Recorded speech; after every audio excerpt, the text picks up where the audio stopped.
So I work for the Guelph Neighbourhood Support Coalition, and my job is amazing and varied.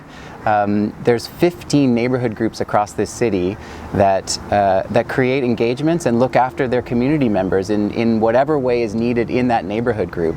And my job is to help them, is to support them and resource them and connect them and get to know them. What I've learned about this city is that strangely there's a lot of disconnection, and sometimes that happens through things like urban planning over decades, but sometimes it happens through things like actual alienation or socioeconomic difference or racial difference. And I would have thought, being a downtown-centric person, that there was more total connection in the city of Guelph.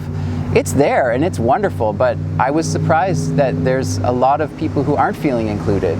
And so this job not only introduced me to those folks, but also introduced me to the way that they want to be included and the way they want to use their voice. And it has introduced me to the people and the organizations and the institutions that are actually putting a bulk of their work into creating spaces for those engagements and for all people to feel like they belong. We're not there yet, but this is the type of job that shows me that this work is needed, and there's lots of people who are feeling disconnected. Perhaps most impactful for me are the otherwise invisible relationships that happen on the street, or that happen in the bookshelf, or that happen at a neighborhood group or a cafe, where people show off their gifts and talents despite their vulnerabilities and invite you in. We're sitting here at the business of a friend of mine who I worked with for a decade.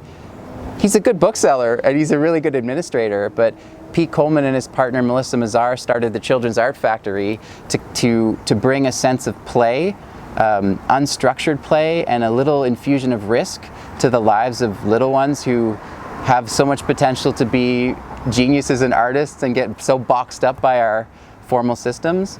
And so, yeah, so Pete Coleman has been a coworker of mine, and yet I lionize the guy. He builds 100 wooden pencil crowns to inspire people who drive down Yarmouth every day, and all the while trying to figure out the economics of a small business.